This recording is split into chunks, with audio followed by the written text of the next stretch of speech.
자, 이제 선물 거래를 통해서 영수와 옥수는 그 신뢰의 문제를 해결했습니다. 그러니까 거래소의 보증 아래 옥순과 영수는 한쪽이 거래를 이행하지 않을 리스크 없이 안전하게 거래할 수 있게 되었죠. 하지만 옥순의 근본적인 고민이 해결되지는 않았는데요. 선도 계약이든 선물 계약이든 변하지 않는 사실이 있습니다. 둘 다 만기가 되면 무조건 이행을 해야 할 의무가 있다는 것이죠. 만약 지하철 계획이 정말 취소된다면 땅값은 폭락하겠죠? 그럼에도 옥수는 처음 계약 내용에 따라서 폭락한 가치의 땅을 무조건 비싼 값에 사야만 하는 문제가 발생합니다. 아까 말씀드렸듯이 땅값이 5억으로 떨어져도 처음 계약대로 10억 원을 주고 사야 되는 이제 그런 리스크가 있는 것이죠. 이러한 문제를 이제 해결해 주는 것이 바로 옵션 거래입니다. 조금 더 쉽게 설명드려 볼게요. 기존 예시에서 옥수는 영수의 땅을 1년 뒤에 10억 5천만 원에 구매하는 계약을 맺었죠. 이것이 영수와 옥순 간의 개인 간 거래라면 선도 거래였고, 중간에 거래소를 통해서 거래를 하게 된다면 선물 거래였습니다. 이 선도 선물 계약에서는 1년 뒤에 땅값이 예를 들어서 5억 원으로 하락을 하더라도 옥수는 기존 그 계약 내용인 10억 5천만 원에 거래를 해야 합니다. 그러니까 5억 5천만 원의 손해를 보게 되는 거죠. 그래서 이런 리스크를 피하기 위해 옥수는 열심히 고민을 하다가 영수에게 새로운 제안을 합니다. 영수님, 가격은 1년 뒤에 10억 5천만 원으로 하는 거 좋습니다.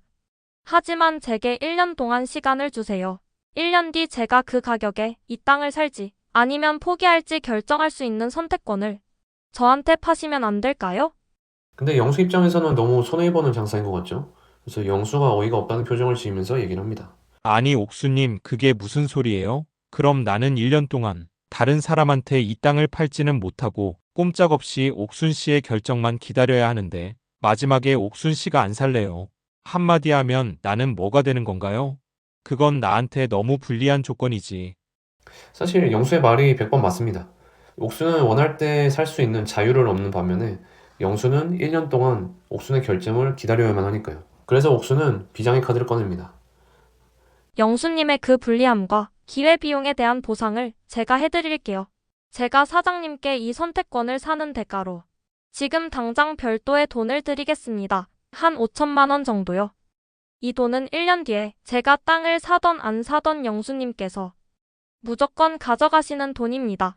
이 정도라면 영수의 입장에서도 수긍할 만한 거래라고 생각할 수도 있겠죠? 옥수는 이 권리에 대한 비용으로 5천만 원을 영수에게 지금 즉시 지급을 하겠다고 얘기를 하는 거고, 이거는 나중에 땅값이 어떻게 되던 영수가 무조건 가져가는 돈입니다. 그래서 이렇게 영수 입장에서는 1년 뒤에 땅을 팔게 되면 5천만 원의 추가 수익이 발생을 하는 거고, 만약에 팔지 않더라도 5천만 원을 배울 수 있는 거니까요. 이렇게 미래의 특정 시점에 특정 자산을 살 수 있는 권리를 콜 옵션이라고 합니다. 자, 옥순이 1년 뒤에 영수의 땅을 10억 5천만 원에 살 수 있는 그 권리를 산 거잖아요. 결국 옥순은 콜 옵션을 매수한 거고, 이 권리를 가지는 조건으로 5천만 원을 영수에게 먼저 지급하게 되는 것입니다. 자, 옵션의 개념이 조금 잡히시나요?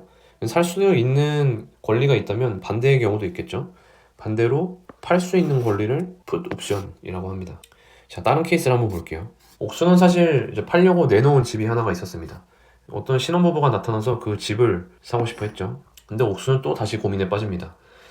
만약 지하철 계획이 성공해서 카페를 열게 되면 이 집에서 계속 살고 싶은데, 만약 계획이 무산되면 이 집을 팔고 다른 도시로 이사도 가고 싶고, 그래서 옥수는 이번에 신혼부부에게 역으로 제안을 합니다. 지금 저희 집 가격을 정하고 제가 1년 뒤에 이 가격에 두 분께 집을 팔지 말지를 결정할 수 있는 선택권을 제게 주시겠어요? 대신 두 분이 1년 동안 다른 집을 구매 못하는 거에 대해서는 제가 비용을 따로 드릴게요.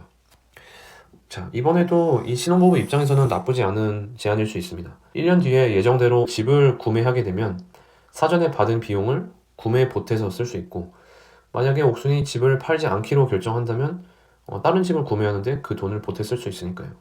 이렇게 미래의 특정 시점에 특정 자산을 팔 수 있는 권리를 풋 옵션이라고 합니다.